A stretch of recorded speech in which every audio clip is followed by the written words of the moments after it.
All right. Now, I will ask you the last question, which is about strategy. What do you think is the best strategy to incorporate the fourth industrial revolution into the agricultural sector and, by extension, the way of doing things in Africa? The international communities have always, been helpful in, advancing Africa. I know that, a lot of bias has also, been shared with respect to, the colonization issues. Even now, there's still some sentiments that have been shared with respect to the recolonization agenda, but that's not what I'm trying to say. I'm also trying to say that the international community, of which Africans in diaspora also comprise of that, to assist Africans in implementing the first, second, and the third industrial revolutions. Learning from our mistakes. We have to learn from our mistakes. I know that I will always talk about the SWOT analysis. We need to, talk about the SWOTs, trying to give a measure, trying to measure the strength, the weaknesses, opportunities, and the threats of the fourth industrial revolution. And also trying to see how to, sequester or sequestrate the threats. And then, of course, why are we doing this? Just to avoid repeating the same mistakes that have been made in the past. We need to,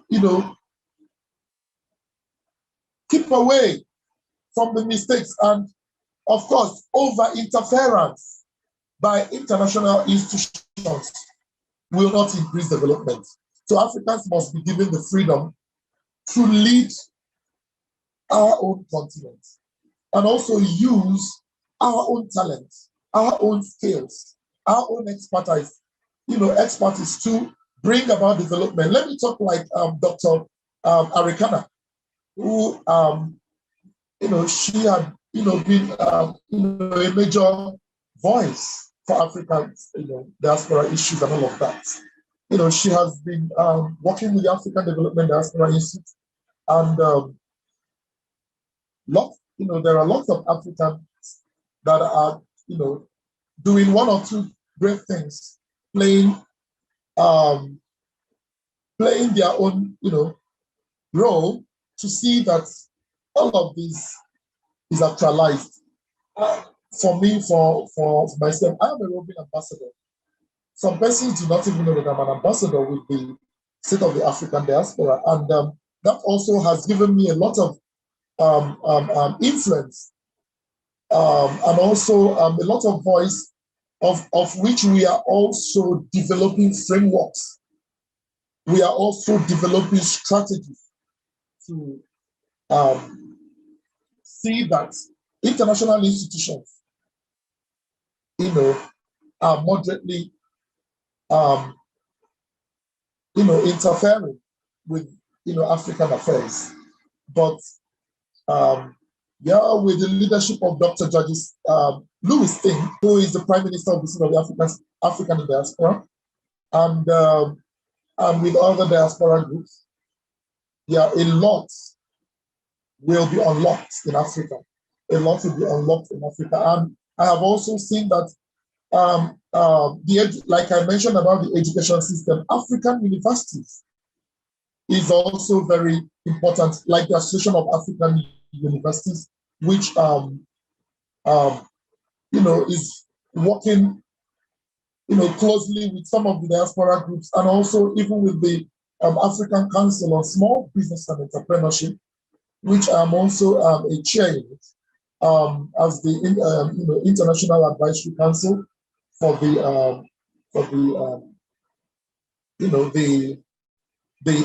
body. We are seeing ways where we can also partner with African Continental Chamber of Commerce and Industry to see that we get the vision of transforming Africa, not just through the agriculture, but also through the tourism sector. We have the tourism sector, and which is also very good opportunity. I tell you, we the rural tourism experience, and it will go a long way to bring about, you know, ensuring and enforcing, and also presenting Africa, rebranding of Africa, and making all our vision, our goal, our aim, our passion for Africa, making it a reality. And I can tell you that this can happen if only we will allow we will allow our ourselves, we will allow the good side of us to play more. We need to emphasize on our good sides. We need to emphasize on our success stories. We need to emphasize on what we can do, our capacity, our potentials, our potentialities, what we have in us, because we are blessed with diverse resources. All we need is little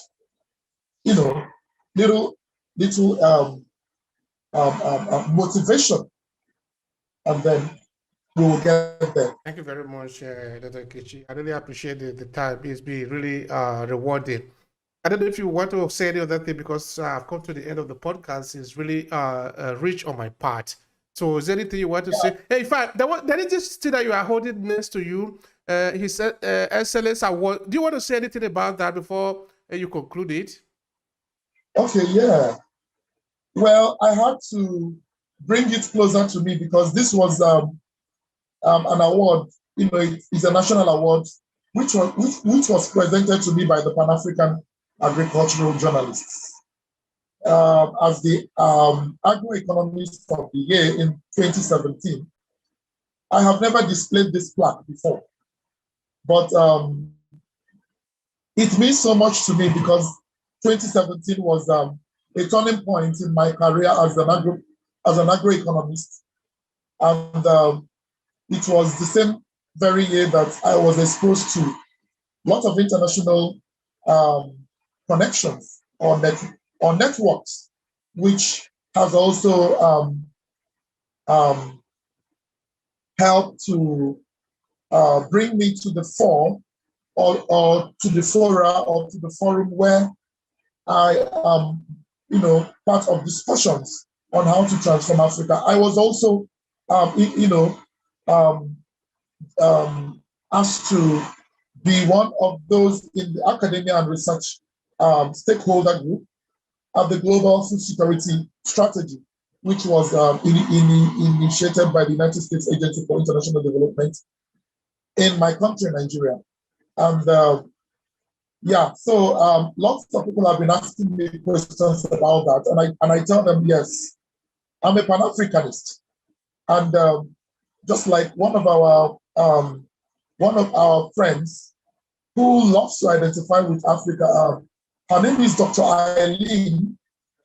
She was describing me as a Pan-Africanist because I was also asked to develop a profile of me for Wikipedia, and that also is interests me because all of this is connected to the PAGE, this award which was given to me at the Lagos State Chamber of Commerce and Industry at Alausa Ikeja, Lagos, Nigeria. Thank you so much for this opportunity to say all of this, because I think it also means much to me, because there is more responsibility for us to see how to, not just to be part, not just to say what we are, but to make sure that we are actually contributing to transforming the lives of our farmers. Because, of course, I will always say that agriculture is the primary sector. Agriculture is the real sector. Agriculture is the traditional sector, of which every other sector depends upon. And if not for the agriculture sector, the pharmaceutical sector will not be there. If not for the agriculture sector, the industrial sector cannot function, because of course we are the backbone of the industrial sector, and that's why I'm even here. And I'm happy to talk about the fourth industrial revolution. Thank you. That is the end of the podcast this evening. Thank you so much.